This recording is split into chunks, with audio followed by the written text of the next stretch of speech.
Best game ni Anthony Davis as a Dallas Maverick. May nagbabalik mga idol. Arang three-headed monster ang line-up ng Mavs. Duguan pa sa nangyari si Anthony Davis kalaban si Trae Young. Ang headline sa ngayon mga idol ay ang pagbabalik ni Dereck Lively II for the Dallas Mavericks. First time niyang makasama sa court si Anthony Davis. Kontra sa Atlanta Hawks, Trae Young with a floater off the glass. Sumagot ng back-to-back 3-pointers ang Dallas Mavericks, isa kay Anthony Davis sa corner at nakapag-steal si AD mga idol. Na-convert niyan into points ni Klay Thompson, same spot. Almost a turnover ng Atlanta Hawks pero na-recover ng rookie na si Zaccharie Risache for a second chance points. Noong nakaraang laban ng Atlanta Hawks, ang former number 1 pick ay nagtala ng kanyang panibagong career high sa NBA with 36.6 rebounds kontra pa sa Milwaukee Bucks. At ang nakakabilib dyan mga idol, it took only one dribble para umiskor ng ganyan. Siya rin ang pinangalan ng Rookie of the Month sa Eastern Conference sa buwan ng Marso. Mabalik tayo sa laban. Dereck Lively II, first field goal, alley-oop dunk mula sa assist na Spencer Dinwiddie. 15 minutes lang ang allowed kay Dereck Lively. May minute restriction pa mga idol pero andyan naman si Daniel Gafford off the bench. Anthony Davis malayang nakakapag-operate sa paint, talagang binibigyan siya ng space na makapag-penetrate sa depensa ng Atlanta Hawks. May counter si Onyeka Okongwu, pick and roll mga idol. Hindi na na-contest pa ni Daniel Gafford. Natalo last game itong Atlanta Hawks at natambakan pa ng low-seeded team na Trailblazers. Solid ang simula ni Daniel Gafford, moving like Anthony Davis, spin cycle over Onyeka Okongwu. Dikit lang ang laban sa opening frame. Balanseng-balanse ang scoring ng Atlanta Hawks mga idol, led by Trae Young, 7 points. Eto, Anthony Davis to Daniel Gafford connection. Binigyan ng napakagandang labas ni Anthony Davis. At sa fast break, Anthony Davis ni-reverse pa. Total of 13 points ang naitala ni AD dito lang sa first quarter. Bumabalik na ang dating Anthony Davis. Malaking problema ng Atlanta Hawks pag nagsasabay ang either two of the three big men ng Dallas Mavericks, tulad na lamang sa play na to. End of first quarter mga idol, duguan si Anthony Davis friendly fire, nasiko siya ni Daniel Gafford. Accidental ang nangyari, lamang ng dalawang Atlanta Hawks 34-32. Balik sa locker room si AD.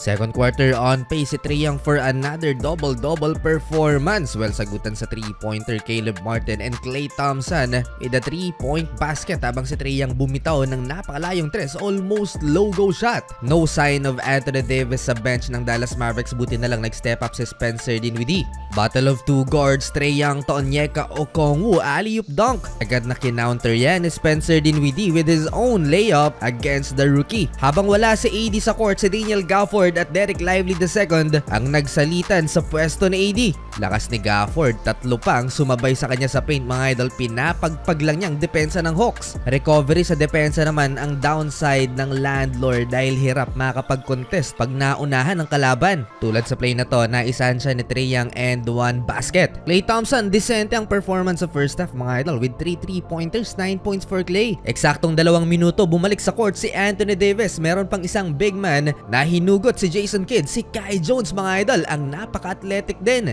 They need to stop Trae Young. 21 points na for Trae. Mukhang walang problema sa kanya mga nagsisitaasang big man ng Dallas Mavericks. 2 points lamang sa quarter na to si Anthony Davis, 5-point game, 72-67 in favor of Hawks. Third quarter, Dyson Daniels, 3-pointer, ang league leader in steals at 3.1 steals per game. Sasagot si Anthony Davis, nag-airball pero andun sa ilalim si Dereck Lively to clean the mess. Second player ng Mavericks na umabot ng double figure scoring si Spencer Dinwiddie. 9-minute mark, dito na napa-take over si Anthony Davis, nagsimula sa 2 mid-range shots. Hindi lang sa opensa, nagtala din ng back-to-back block si AD mga idol sa isang possession lamang. That's 4th block for AD at nakuha rin niya ang defensive rebound. 8 straight points for the Mavs superstar, cutting layup mula sa assist ni Spencer Dinwiddie, and again Anthony Davis on the roll, alley-oop dunk naman mula sa assist ni Naji Marshall. Di pa rin magawa-gawa ng Dallas Mavericks na makalamang sa Atlanta Hawks dahil laging may sagot ang visiting team mga idol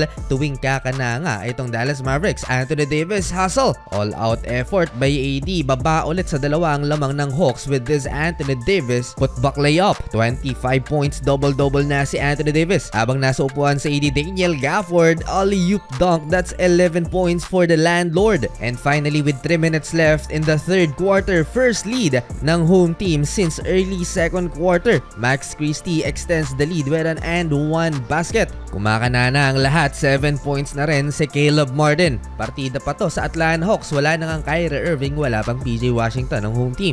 Umaangat ang laro ni Spencer Dinwiddie, 12 points, 10 assists. Habang backup playmaker naman nila ay si Caleb Martin. Lakas ni AD, halimaw sa game na to. Another 3-pointer, 28 points for AD pero nakasagot din ng 3. Si Richie ng Hawks, back-to-back pa mga idol. But to end the third quarter, Jaden Hardy, 3-pointer din, 101-96. 5-point lead Dallas. Fourth and final quarter, sinimula ni Klay Thompson ang mainit na opensa ng home team. 3-pointer again for Klay. Tumatakbo ang Dallas Mavericks, Derek Lively to Anthony Davis, alley-oop dunk. Di lang yan, tuluyang nahype ang crowd sa alley-oop dunk ulit ni AD mula sa assist ni Klay Thompson. Napatawag na ng timeout ang Atlanta Hawks dahil 12 points na ang kanilang hinahabol. 32 points and counting for the former Los Angeles Lakers. Derek Lively sa ilalim, draws a foul, and after niya nilabas na siya after playing 16 minutes. Tapos na ang kanyang minuto. Only one field goal with 4 points sa kanyang pagbabalik. Pero hindi pa pwedeng mag-relax ang Dallas Mavericks dahil itong Atlanta Hawks nag-mini run led by Trae Young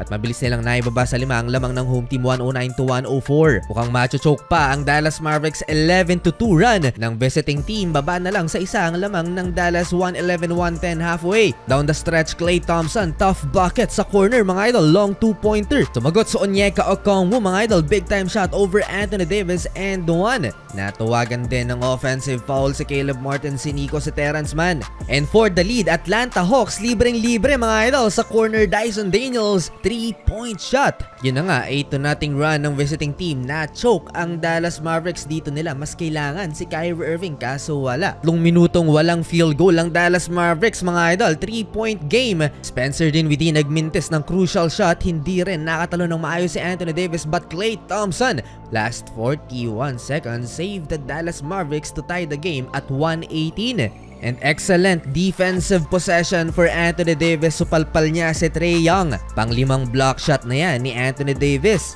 Last 21 seconds, nag-commit ng turnover si Dyson Daniels, steal ni Jaden Hardy. On the run, ang Dallas Mavericks mga idol. May foul to give ang Atlanta Hawks. May natitira pang 7 segundo ang Dallas Mavericks to win the game. And last 3 seconds, Anthony Davis with the big time shot. Driving floating jump shot mga idol, 120-118. Last 3 seconds. That's give Anthony Davis 34 points and take the win. Panalo mga idol ang Dallas Mavericks.